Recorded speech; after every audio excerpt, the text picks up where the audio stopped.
What's up, y'all? It's your girl Sakina, and I'm back with another review. This is my review for Ready to Love. This is season 10, episode 9. No, it's not episode 9. Why did I say it? I guess I was counting down because I said 10, 9. But this is episode 5, so excuse me. Let's go ahead and get into this review because it's clearly late. The men are in Tommy's lounge, and he's explaining to them that Laylan is no longer a part of the process, so unfortunately she had to leave. They also get introduced to Justin, and the guys are sizing him up. Jonathan is asking, you connecting with my girl? Who is your girl? And that's an honest question, because at this point, yes, we're 5 episodes in. I'm not seeing any strong connections, rightfully so, because like I said, this pool of men is just an immediate no. So who is your girl, Jonathan? Very serious. And then Luron is saying the same thing in his confessional. He don't think that Justin will take his girl. Again, who is that? Koshia? Maya?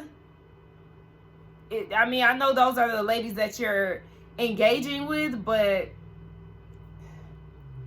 anyway. It's a pajama jam party that they're going to have later in the episode. They have to get more intimate and focus on chemistry. Okay, well, we'll see the freakiness come out, I'm sure. Dominique, who we have not seen in a very long time. This is episode 5, and I feel as if this is the first time that we've seen him on a date. He hasn't even been included in any of the group dates. So I'm wondering, where has he been? But him and Alexis, they go and get stretched out. I did feel like this connection made sense to me, because we did learn that Alexis is pretty much a pick-me, unfortunately.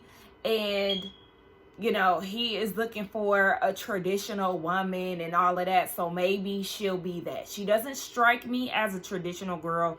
She doesn't. But I feel like maybe there might be some potential there for them. We know that he wants, 10 kids and all of that. So maybe she wants something of the sorts. But I don't know. The conversation that they had, it distracted me initially. It did, because Dominique's knees was ashy. I said, what's going on? Did you not moisturize your legs? Why are your kneecaps ashy? But outside of that, she said that she's looking for somebody that is going to add to her life, elevate her. And he's looking for somebody that is nurturing, because he has a nurturing spirit. He does want to lessen the load of his partner, but he also wants that nurturing love because he's going to give that back. And he said he's not really a talker. He's really more action-based. She can relate to that because she said that her dad is the same way, so she's familiar. And he was like, oh, well, I'm going to change my Instagram name to Daddy Talk. But it was a good conversation. They both seemed to have kicked it off. So I'm honestly not mad at this. I prefer this over him and Mika trying to pursue something, because, again, that's just not going to work. So then we move on to Luron and Vanessa. Vanessa is gorgeous. Every time I see her confessional, she's like one of the ladies who always has it together, from her head, makeup, outfit, everything. She's just well put together. And she invites Luron out to do water yoga. I said, excuse me? Out of all, I think he is the one who set it up. I don't know who set this up, but it seems like something more of her alley, because she is more of a fit person. But no, Luron and water yoga just does not mix. It doesn't. So they had to actually paddle out into the middle of the water. Child, he didn't fell over before he could even do any type of poses. I said, oh my gosh, this is a mess. I was cracking up. Though, because it's like, what? She was about to fall, and she was like, well, dang, he wasn't even going to catch me. He said, girl, I got to save myself. Get rid of him, girl, because he is not going to look out for you, okay? Get rid of him. This isn't a match anyway. This is just for kicks and giggles, because I don't know why they would even think that this would be a pairing. The conversation that they had was pretty much telling each other how their dating experience is going in the journey, and she was saying that You know, she's really just trying to navigate through it, get to know everybody, and he's doing the same thing. He said that he's basically building a profile, learning what the ladies like and what they don't like, and she wonders if he's actually being himself, because a lot of people have said that he is a party person. He feels like it's a narrative that's being created about him. You led with that very early on in the first mixer. You were very happy to tell everybody how you party from Wednesday to Sunday. That's not a narrative that somebody's trying to paint. That's the image that you've created for yourself. This was a part of your introduction. You have Tommy in the lounge saying these things. You have painted this picture. And if you don't like that, then you have to take that out on yourself. Not out on yourself, but you have to take that up with yourself. And if there is more to you, which is what he was saying, then you just need to showcase that a little more. Because even when he had the conversation last week with Maya, and he was explaining that, you know, he wants to have barbecues in the neighborhood and have his kids' friends come over and, you know, cook for them. When he was giving that spiel, I liked that because we learned a little bit more about him. Beforehand, all we knew was Party Luron.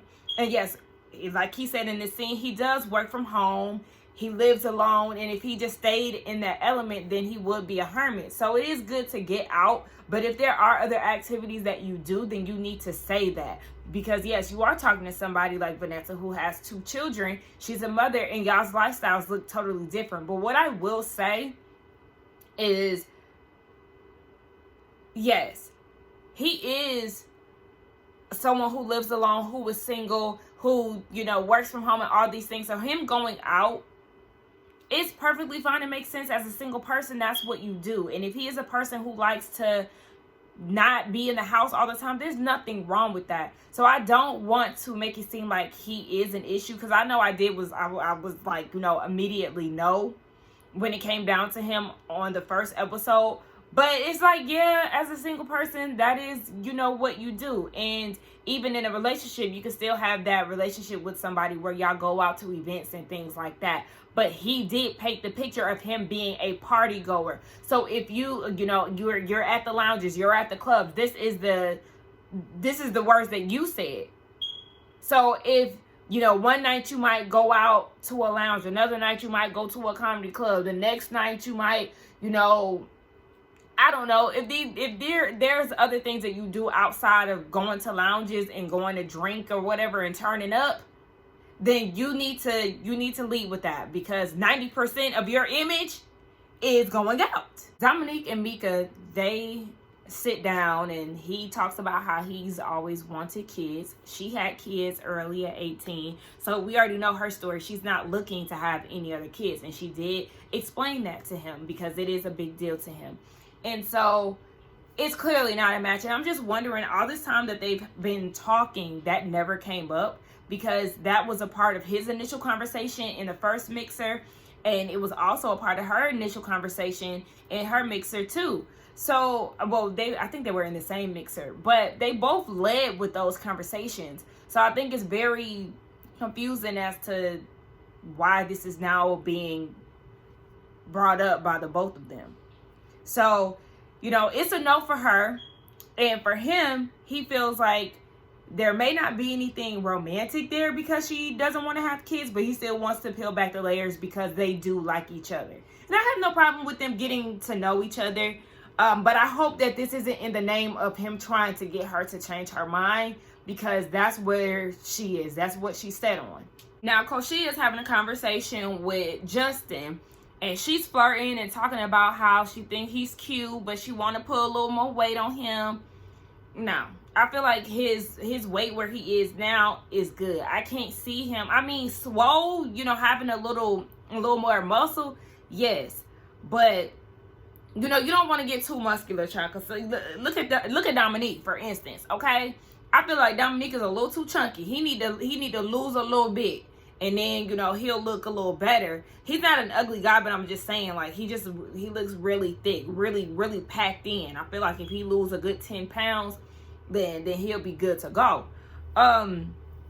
yeah, so she's saying that she wants to put some weight on Justin, and then we see her talking to Chaz, and she's flirting with him, and she's making somebody's plate. I think she was trying to make Justin's plate, and then you have Luron in the background, and he's like, we had a connection out the gate. We talked on the phone for hours, and now he's feeling a little distance from her, and he feels like she's actually being secretive. So he's feeling some type of way about it. Well, I mean, it's okay to feel some type of way about it. Address it. Just be respectful, because I know how y'all men do on this Ready to Love. You got one going to war, and another one is a gaslighter, and then a lot of y'all are inappropriate. So we'll just see. Tommy comes in and he's, hyping everybody up and letting them know. Tommy comes in and he actually brought something to my attention. The fact that Chaz does not have on pajamas. He said he ready to go play basketball, and I agree. Like, Chaz, what are you doing? But I am also realizing that Chaz is very easy on the eyes. I don't know if I said that before, but he is. The more I look at him, it's just like, okay. I feel like it's Justin, Chaz. Justin and Chaz are the ones to, grab my eye the most. Yeah. Jonathan, he's not a bad looking guy. He's not. Luron is handsome. He's really handsome. But he's just not, he's not my type. Yeah, that's it that I can think of, at least. It's not much to choose from. I did like the fact that Alonzo had a bonnet on. I don't know. I thought that was real cute. But anyway, a woman is getting eliminated at the end of the party. So they really have to get down to it and start getting to know each other. And if I had to make a prediction on who was going home as far as the ladies, I kind of feel like Mika would be in the bottom, because she's not really making connections with a lot of people. I haven't seen her interact with too many people, and she honestly kind of seems like she's not interested in the process. Not necessarily in the process, but just these guys, because I don't really see any of these guys for her. Yeah, that's the only person that I could think of as of now. Maybe Koshia, because she's reactionary. I could see that being a reason. But I don't really think that she would need to go home, because she has been building connections with people. But I don't know. I think it might be the two of them. But I don't know. Will, please get away from me. So, he's doing some investigative work, trying to figure out who said that he was sleeping on the floor. Because remember, he's going to war, okay? So he's gearing up. He's talking to all the ladies, and he said based on their reactions, it'll let him know who said what. So we see that he's going around and telling everybody, somebody said I sleep on the floor. I don't know how, all the houses I got. So he sits down with Patrice, and he says the same thing that he's been saying to the rest of the ladies. And she was like, well, based off the conversation that you told me in the conversation, you said that you were sleeping on the floor. So there was nothing more to that conversation. So it left her to think, okay, well, maybe he's sleeping on the floor. Just like she said, she hoped that he wouldn't be sleeping on the floor, but that was the conversation. So he feels like it was misinterpreted and that he's a multi-millionaire. I can't stand a corny ass nigga. First of all, like I said, them chunky ass, what is that? Are those Cuban links? I think that's what they are. The necklace and the bracelet. Like, I can't stand an old loud flashy ass dude. And you're very pressed about this sleeping on the floor situation, and the way that you're going about it, it's like you're insecure as hell, and that you have to lead with your money to prove your point. Because for me, I just felt like it could have been a simple situation where it's like, hey, I heard that you said that I was sleeping on the floor. Like, what's going on? How did you, take that away from our conversation? She could have said her piece. You would be like, oh, well, no, I'm actually a real estate agent or developer. I was doing a show the next day, or housing, open house the next day, and I just felt like because it was so late, I was tired, I just decided to sleep there. But I actually do have a home. If you would like, you can actually come to it. Something different. But you pouting about it, it's like, boy, please, don't nobody give a damn about you being a multi-millionaire, because I ain't buying it. William and Maya, they taking pictures together at the photo booth. And she said that she does really like spending time with him or getting to know him. I think Maya is so gorgeous. It's the cheekbones. The cheekbones are selling me, and she reminds me of somebody. I don't know. She kind of gives me like a 90s vibe. I don't know why. I feel like she looks like somebody who was like really popping in the 90s. I just can't figure out who she looks like. I don't know, but she's a gorgeous girl. Mika speaks with Justin. You know, he's new on the block, so she's trying to figure him out. He's a PE teacher. He went to school for that. He loves kids. He's 34, as we already know, no kids. And she was like, do you want to have kids? He said yes. He said yes. And he said, but he's come to terms that if he doesn't have kids, then he's okay with that. So, you know, Mika's like, finally, somebody who doesn't want to have kids and trying to pressure me to have kids. Wait. You missed the key statement, baby. He does want to have kids. He does. I don't really understand the reasoning why he feels like, is it because of his age? Is it because he's meeting a lot of women who have children? Like, I need to understand why he's at this point of coming to terms that he may not have kids as if he's 40 plus years old or something like that. Like, it just doesn't make sense. Am I the only one who's still wondering why he feels the way that he feels about possibly not having children? But whatever it is, you know, Mika is eating this up. And we are finally seeing her soften up. It's like that just opened the gates. You know, she has 2 children. Her daughter is 18. Her son is 6. And he was like, okay, you know, he's down to play stepdaddy. And, you know, I guess that's just opening her up. And she's smiling. And she was like, you know, you say I look good. Do I look like the rich wife? I said, thank you. Finally, we getting a side of her that's actually seeming like she wants to be there and she's enjoying the conversation that she's having. Because I will say this, in all the previous conversations that she's had with the men, it is kind of like, you know, it's a lot of skepticism in the tone and the body language. Like, so you got an ex-wife, and when the last time that y'all dealt with each other? Wait, so your baby mom ain't your ex? You never said nothing about no ex-wife. You know, it's that. So finally, we seeing a little flirty side of her, because sis was definitely giving stoic for a long time. Koshia is talking to Jonathan. They're chopping it up. Luron comes in and he said that he wants to talk to her. So they go inside. She goes to grab his arm and he was like, don't touch me. They sit down and he feels like, you know, she's been distant, like I said. He said that she only really had reached out to him the day that they were going, you know, to this pajama party. And she was like, yep, you've been acting up. And he was like, well, I feel like you smiling in everybody's faces. Like, what's going on? Keep it real. You know, even if it's not me, I'll still go to war for you. You know, I'll go to the end of the earth for you. And basically try to protect her through the process. He just wants to know what's going on. But even in the process of him trying to express how he feels and how he sees her with the other men, she's laughing and kind of not taking him serious in what he's saying. So, you know, like she said, she's trying to get to know everybody, and he feels like they could, you know, be locked in. But she was like, if that's the case, if we're just going to shut everybody off, then we might as well leave the process. So she's just enjoying the process and getting to know everybody. But under the same breath, she did say that he was acting up. So Maya comes in and she said that she had a bone to pick with Luron because he called her greedy on their date last episode.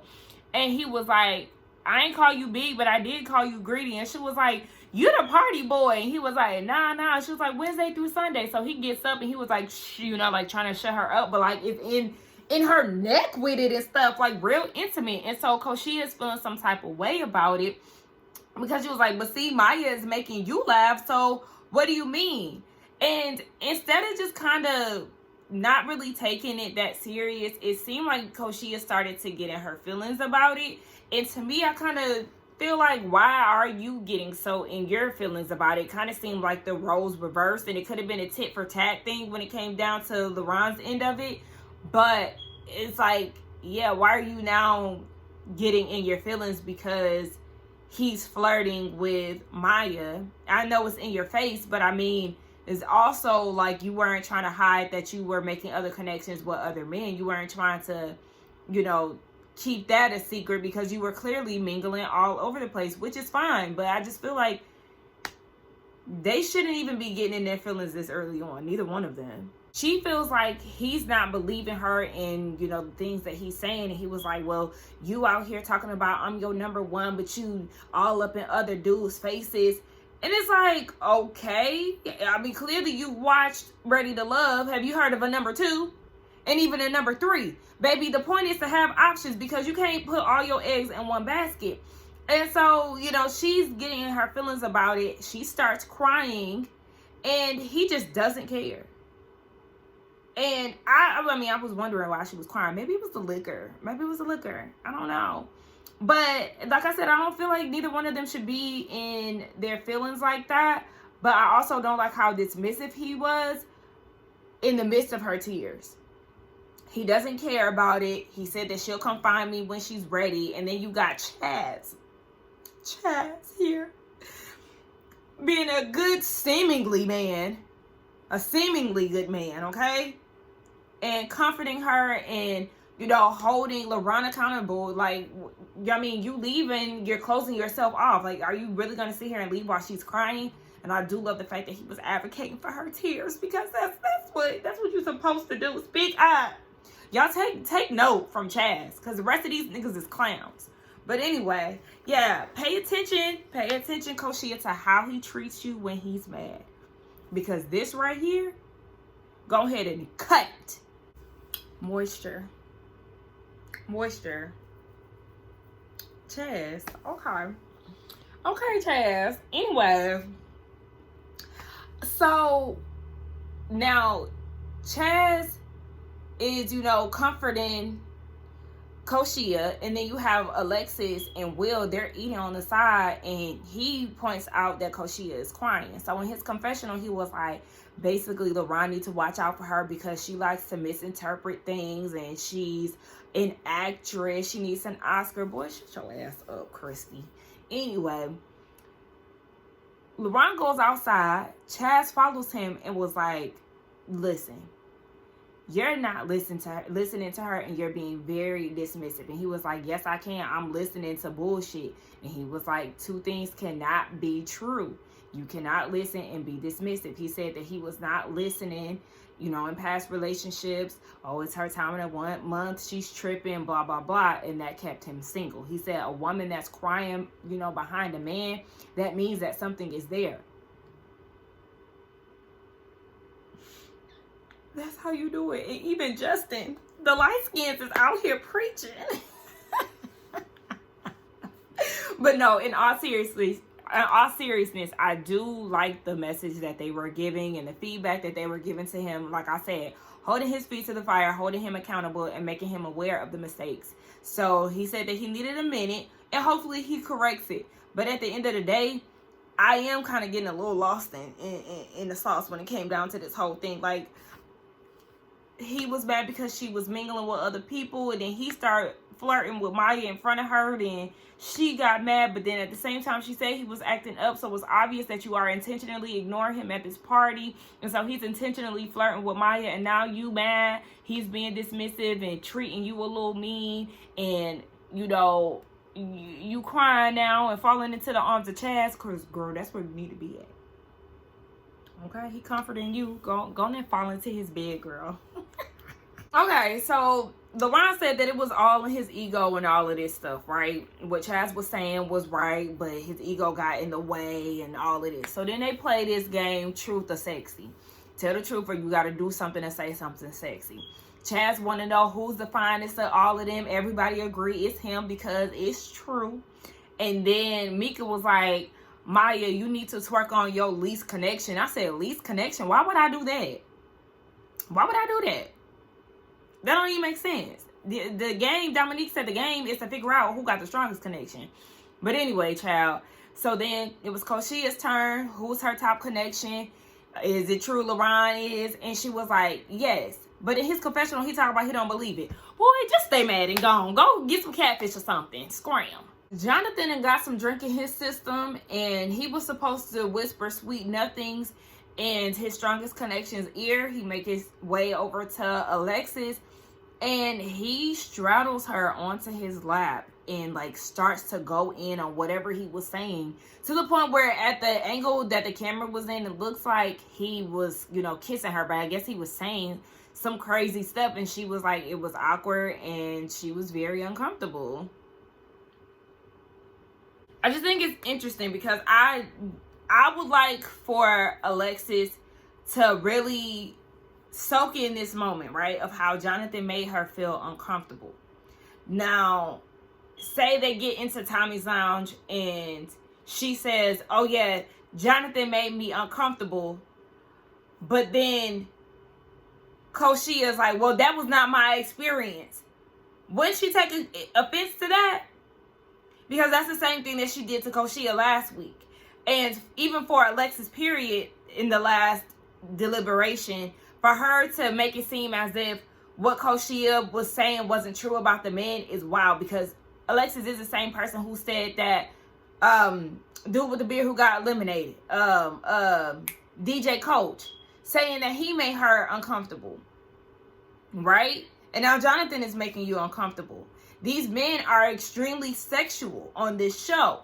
And you know that just off of conversation with them. So for her to take away from Koshia's experience with Willie just because you like him and that wasn't your experience, it's crazy, because now you're feeling that same thing that she felt.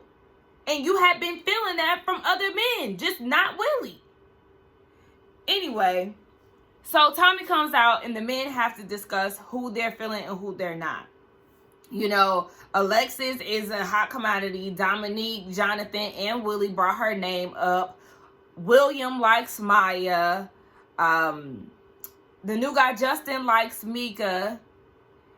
And Chaz likes Vanessa. Oh, yeah. And then we already know Alonzo and Patrice, they like each other too. So then they talk about who they don't like. And Mika comes up. A lot of the guys are not really meshing with her, even though Justin said that he likes her. One guy mentioned Alexis.